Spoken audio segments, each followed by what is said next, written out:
राम राम दोस्तों, मैं रमेश काला जीके विद काला पर आपका स्वागत करता हूं। साथियों, एनसीईआरटी कक्षा 12 इतिहास का चौथा लेसन है हमारा विचारक विश्वास और इमारतें सांस्कृतिक विकास। इसका समय है वो 600 ईस्वी पूर्व से 600 ईस्वी तक का काल इसमें हम पढ़ेंगे। इंटरेस्टिंग टॉपिक है, आपको पता है। पहला पार्ट हमने देखा, प्ले लिस्ट बना रखी है, प्रत्येक सब्जेक्ट की डिस्क्रिप्शन में लिंक है, वहाँ से जाकर आप भी देख लें, जिससे ये जो टॉपिक है वो आसानी से समझ में आ जाए। बोर्ड परीक्षा 2022 के लिए इन नोट्सों को तैयार किया गया है। अगर ये नोट्स आपको चाहें तो कंप्लीट होते इस चैनल की कम्युनिटी में डिटेल डाल दी जाएगी, वहाँ से आप देख सकते हैं। इसमें देखो, हमारा पहले लेसन में जो पहला पार्ट था इस चौथे लेसन का, उसमें महात्मा बुद्ध को पेंडिंग छोड़ा था हमने। बुद्ध का हमने पूरा जीवन काल देखा था, उसके बाद में उसकी शिक्षाएं देखी थी, नियतिवाद और भौतिकवाद को देखा था, विनय पिटक, सूत पिटक, अभिधम पिटक को थोड़ा सा उसमें हमने जाना था। अब इसमें हम क्या पढ़ेंगे कि बौद्ध संघ मतलब बौद्ध धर्म से संबंधित सांची का स्तूप और अमरावती स्तूप और जैन धर्म से संबंधित जो भी महत्वपूर्ण फैक्ट हैं, जो हमें ये लग रहा है कि बोर्ड परीक्षा में यहाँ से बाहर क्वेश्चन नहीं जाएगा, सभी को शामिल हमने किया है। उसके बाद आप देखो, हमने अच्छे से उसमें पढ़ा था विहार क्या होता है, चैत्य क्या होता है, स्तूप क्या होता है, मठ क्या होता है, बौद्ध संघ क्या होता है, सभी पहले लेसन में हमने जाना था। उसके बाद में देखो, यहाँ हम पढ़ेंगे बुद्ध के अनुयायी।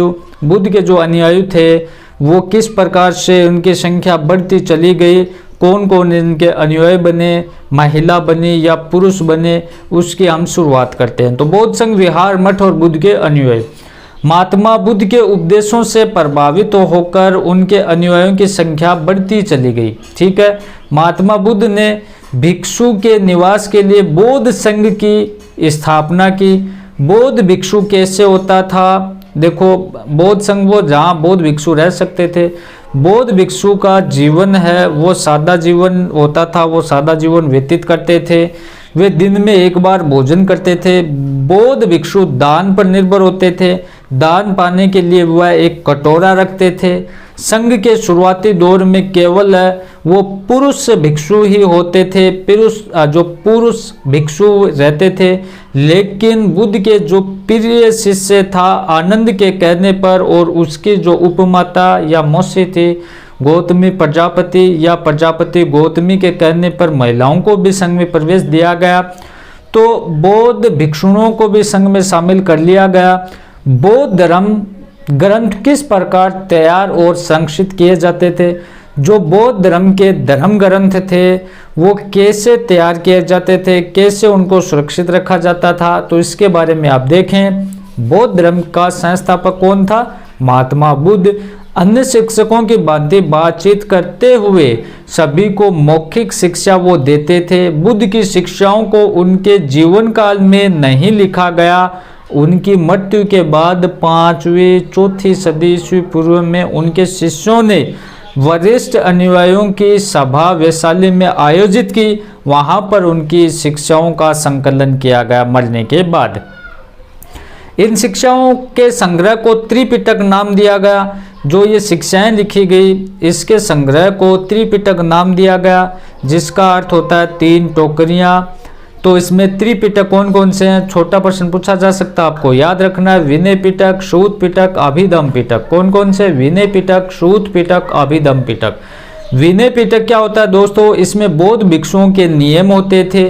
सूत पिटक इसमें बुद्ध की शिक्षाओं का संग्रह था, सभी शिक्षाएं इसमें समाहित थी। विनय पिटक में नियम थे, कैसे कैसे बौद्ध भिक्षुओं को जीवन यापन करना है। और देखो, सूत पिटक को बौद्ध धर्म की गीता कहा जाता है। किसको रे? किसको कहा जाता है? सूत पिटक को क्या कहा जाता है? बौद्ध धर्म की गीता। फिर अभिधम पिटक, इसमें बौद्ध धर्म के सिद्धांत हैं। किसमें? अभिधम पिटक में। त्रिपिटक के अंदर जो छोटे छोटे ग्रंथ होते थे उन पर बौद्ध विद्वानों ने कुछ टीकाएं लिखी, जैसे द्वीपवंश और महावंश। जब बौद्ध धर्म का श्रीलंका में प्रसार हुआ तब द्वीपवंश मतलब द्वीप का इतिहास, महावंश मतलब महान इतिहास जैसे क्षेत्र, विशेष के बौद्ध इतिहास को लिखा गया। अधिकांश पुराने ग्रंथ पाली भाषा में है, बाद में संस्कृत भाषा में भी ग्रंथों की रचना हुई। बौद्ध ग्रंथों का संरक्षण, उसका रख रखाव किस प्रकार से, जब बौद्ध धर्म का पूर्वी एशिया ने प्रसार हुआ पूर्वी एशिया में, तब फासियन और श्वेनसांग जैसे तीर्थयात्री जो चीन के थे और बौद्ध ग्रंथों की खोज में चीन से भारत आए, वे अनेक बौद्ध ग्रंथ अपने साथ ले गए। फिर विद्वानों ने उनका अनुवाद किया, बुद्ध की शिक्षाओं का उन्होंने प्रसार किया। महात्मा बुद्ध द्वारा संन्यास का रास्ता अपनाना। महात्मा बुद्ध ने संन्यास का रास्ता क्यों अपनाया, ये कारण आपको लिखना पड़े तो क्या लिखोगे? प्रश्न आपके आ जाए कि महात्मा बुद्ध ने संन्यास का रास्ता क्यों अपनाया, तो आप क्या लिखोगे साथियों? महात्मा बुद्ध शाक्य कबीले के राजकुमार थे जिसका बचपन का नाम सिद्धार्थ था। एक दिन शहर में घूमने के लिए निकले। शहर में उन्होंने एक वृद्ध व्यक्ति को देखा, उसके बाद एक बीमार व्यक्ति को देखा, फिर एक मर्त व्यक्ति को देखा।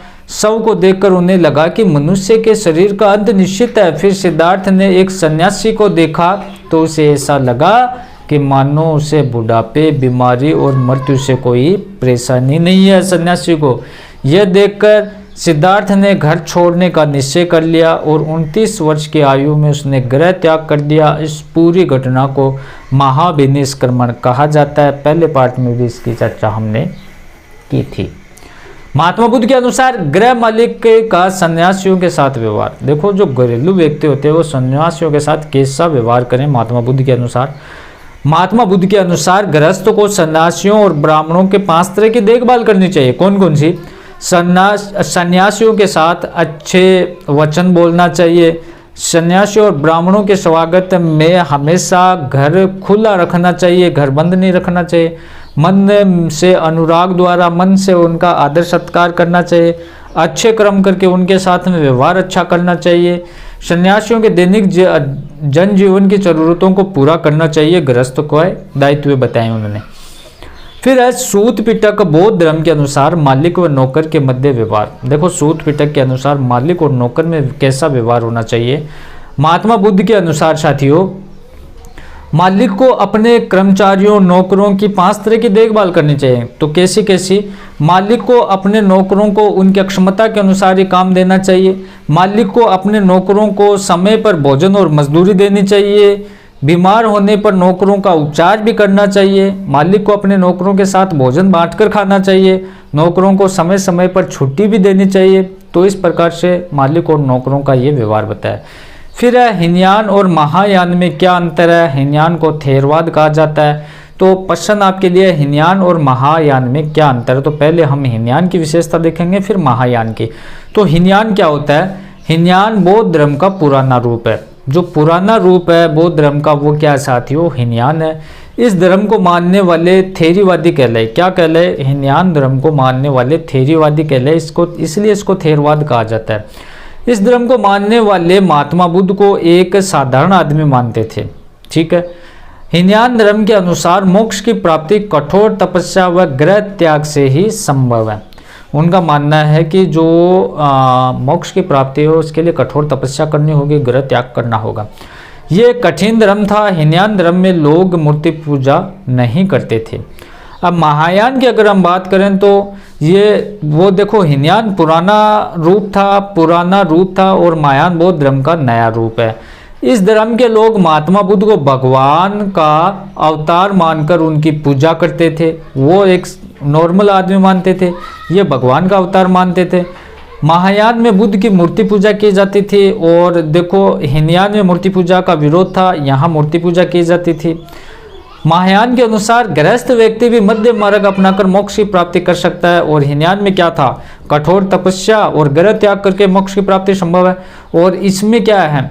गृहस्थ व्यक्ति भी मध्य मार्ग अपनाकर मोक्ष की प्राप्ति कर सकता है। ये एक सरल धर्म था। ठीक है। स्तूपों की खोज व सांची का बचना, अमरावती का नष्ट होना। देखो, स्तूपों की खोज कैसे होती है? सांची का स्तूप बच जाता है लेकिन अमरावती का नष्ट हो जाता है। क्या कारण है? बौद्ध कला में स्तूपों का एक महत्वपूर्ण स्थान है। सांची और अमरावती के स्तूप वास्तुकला के उत्कृष्ट नमूने हैं। ठीक है साथियों। सांची के स्तूप की खोज, ध्यान से इसको आप देखें, यहाँ से प्रश्न आ सकता है, महत्वपूर्ण है ये।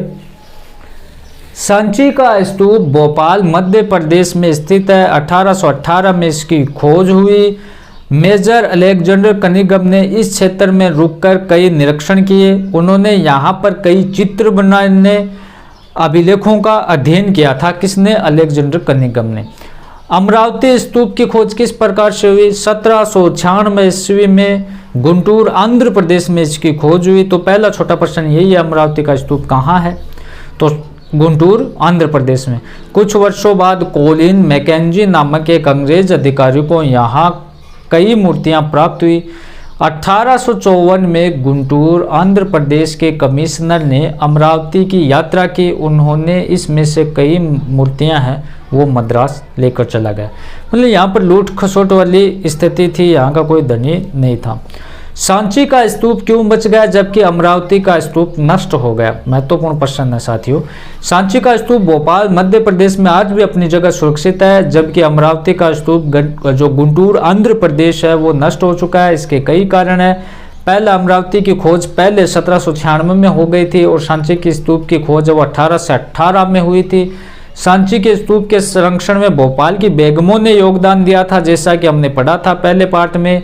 सांची के स्तूप पर जॉन मार्शल ने ग्रंथ लिखे, सुल्तान जहां बेगम को भेंट किया था। सुल्तान जहां ने ग्रंथों और पुरानी वस्तुओं को संरक्षण के लिए एक संग्रहालय भी बनाया था। सांची के स्तूप पर लिखी पुस्तकों के प्रकाशन के लिए सुल्तान जहां बेगम ने अनुदान भी दिया। अतः उपरोक्त कारणों से सांची का स्तूप तो बच गया, लेकिन अमरावती का स्तूप है वो नष्ट हो गया, क्योंकि ये जो सिस्टम था बचाने वाला वो अमरावती में नहीं हुआ। कोई भी बेगम वगैरह उस पर आगे नहीं आया था। उसके बाद में आप देखें, बौद्ध संघों में स्त्री और पुरुष शामिल क्यों होना चाहते थे? साथियों महत्वपूर्ण है, बौद्ध संघों में स्त्री और पुरुष शामिल क्यों होना चाहते थे? तो संघों में शामिल होकर भिक्षु धर्म के शिक्षक बन सकते थे।